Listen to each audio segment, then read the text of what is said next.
Le jour où ma maîtresse m'a jeté mon maquillage et que j'ai volé son téléphone. Voilà, c'est comme ça qu'il faut faire maintenant. Cette histoire-là, elle date de la primaire. Il faut savoir que j'aimais trop le maquillage quand j'étais petite, jusqu'à maintenant en fait. Et du coup, je volais tout le temps le maquillage à ma mère. Tout le temps. Ma mère, je peux vous dire qu'elle me chicotait. Hein. Elle me chicotait. Et un jour, j'ai pris son maquillage, je l'ai ramené avec moi à l'école. Je me suis dit, purée, toutes les filles, elles vont se dire, oh, trop la chance, elle a plein de maquillage et tout, non, non, non. Le soir, je redépose où c'était et ma mère, elle va jamais s'en rendre compte. Et voilà, je vais pas me faire chicoter. Du coup, j'ai pris son maquillage. Et j'ai blindé mon sac, hein. Je peux vous dire, j'ai blindé mon sac parce que je voulais impressionner tout le monde. Et en plus, moi, vous savez, je fais pas les choses à moitié. Vous savez déjà, pour celles qui ont la ref avec les fournitures scolaires. Sauf qu'il faut savoir que moi, en primaire, je voulais trop gratter l'amitié avec tout le monde alors que personne m'aimait. Et du coup, bah moi, je pensais que ça allait être une bonne technique pour pouvoir impressionner les filles, les copines. Et du coup, j'ai commencé à montrer mon maquillage à mes copines. Et dites-vous, tellement j'étais impatiente, hein. Tellement j'étais impatiente, j'ai même pas attendu la récré ou quoi pour leur montrer. J'ai montré pendant le cours. Moi, je commence à sortir mon maquillage, à leur dire, ouais, regardez dans mon sac, regardez ce qu'il y a et tout dans mon sac. Du coup, il y en a une parmi elles, elle me regarde.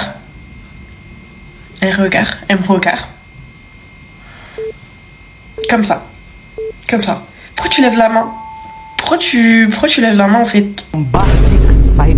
Je commence à avoir chaud. Parce que j'ai compris que cette fille-là c'était un peu une sorcière. Donc je commence à lui dire, s'il te plaît, dis pas et tout. Si tu veux, je te donne du maquillage et tout, mais lui dis pas. Elle en a rien à foutre. Madame, maîtresse. Elle dit, Dunia elle a du maquillage dans son sac. Son sac est blindax de maquillage.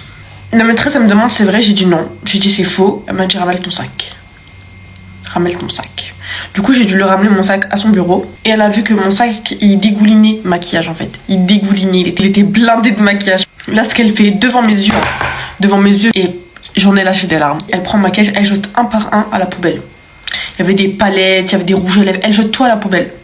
La poubelle, elle était remplie de mon maquillage. Je rentre chez moi. Ma mère, elle m'a chicoté.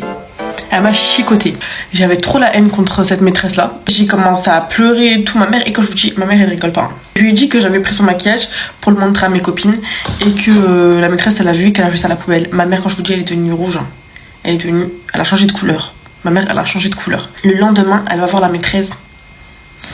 Elle lui a fait sa fête. Alors qu'elle avait vraiment pas jeté le maquillage de ma mère. Parce qu'en fait, au bout d'un moment, t'es pas conne. À mon âge, t'as pas de maquillage. Tu sais très bien que je l'ai pris à ma mère. Au moment, tu te demandes d'où il sort, tu vois. Si tu veux, tu me le confisques, mais tu jettes pas à la poubelle. Et du coup, cette maîtresse-là, j'avais trop la haine contre elle. En fait, j'avais toujours la haine contre elle parce elle me faisait tout le temps la misère. Je vous dis, les filles, et elle m'a fait tellement de trucs. Hein. Ce qui s'est passé, c'est que la semaine même, en fait, vous voyez, quand on allait à son bureau pour qu'elle nous corrige nos exercices et tout, des fois on faisait la queue à son bureau, c'était pas toujours elle qui venait. Du coup des fois on faisait la queue. Et c'est vrai, on fait la queue, moi j'étais au milieu en fait de la queue. Il y avait son bureau. Et je regarde, tu sais, il y a son petit téléphone qui est posé. Petit téléphone posé à côté là. Intéressant, non? N'est-ce pas? Je regarde un peu à droite à gauche. La fille à côté de moi me calcule pas. Devant, il ne me voit pas. Elle corrige les exercices. Je me permets une petite pause pour vous dire de vous abonner. Ça me ferait extrêmement plaisir. Moi, dans ma tête, j'ai l'image de quand elle a jeté tout le maquillage de ma mère à la poubelle. Et je me rappelle quand ma mère m'a chicoté à la maison. Moi, en fait, au bout d'un moment... Vengeance, c'est pas vengeance. Je prends son téléphone, je le glisse tout doucement. Mais je vous jure que mon cœur, il battait fort quand même. Je stressais, mais...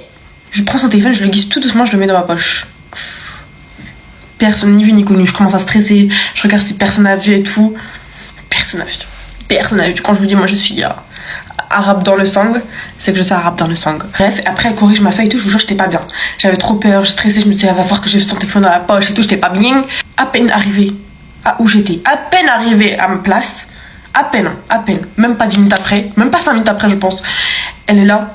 Oui, qui a pris mon téléphone? Elle commence à chercher son téléphone partout, elle commence à stresser, elle est comme ça, elle est pas bien. Elle dit qui a pris mon téléphone et tout. Elle dit soit vous me le dites maintenant et je dirai rien, soit ça risque d'aller très loin et ça va aller jusqu'à la police. Et du coup elle commence à parler de police et tout, de gendarmerie, de prison. Moi je vous avoue je commence à stresser. Je me suis dit, est-ce que je lui avoue? J'étais vraiment en full stress. Je me disais peut-être que vaut mieux que je rende. Et sauf que je me suis dit que non, en fait, si elle prévient ma mère, je vais encore me faire chicoter. C'est ça qui m'a retenu de lui rendre son téléphone. Du coup, elle commence à dire, oui, c'est comme ça, on va fouiller dans tous vos sacs. Moi je stresse, je sais pas bien, mais je me dis quand même, le téléphone il est pas dans mon sac, il est dans ma poche. En plus les filles, j'ai hésité à le mettre dans mon sac. Du coup ce qui se passe, c'est qu'elle commence à faire le tour. Elle commence à fouiller dans tous les sacs. Et moi je suis pas bien, je me dis elle va voir qu'il est dans ma poche, elle va sentir, elle va fouiller ma poche et tout, je suis pas bien. Et arrive le moment du coup où c'est mon tour, elle fouille mon sac, il y a rien. Moi je suis pas bien, je vous jure, les filles, je commence à trembloter. En plus j'avais l'impression qu'elle remarquait que je tremblotais. Elle avait un peu des doutes sur moi, mais il y a rien dans mon sac. Elle peut pas me fouiller mes poches alors qu'elle a fouillé les poches à personne. Elle passe, moi je me dis, ouf, j'ai mon téléphone dans la poche, ça va bientôt sonner, je vais bientôt partir avec son téléphone, ni vu ni connu, je me suis pas fait attraper. Du coup moi j'étais vraiment in the boîte. Et son téléphone, faut savoir que je l'ai même pas gardé. Déjà, parce que de toute façon, il demande des codes et tout, faut avoir le code. Et de toute façon, moi, j'avais trop peur de le garder. J'avais peur d'être localisée. Du coup, ce qui se passe, c'est que je l'ai cassé. J'ai pris une grosse pierre, j'ai jeté dessus. Je l'ai cassé son téléphone en 1000 morceaux et j'ai jeté à la poubelle. J'ai laissé aucune trace. Du coup, personne sait que c'est moi qui a volé son téléphone. Fallait pas être méchante comme ça avec moi toute l'année. Voilà les filles, n'hésitez pas à vous abonner, ça ferait extrêmement plaisir. Moi, je vous fais plein de bisous et je vous dis à demain.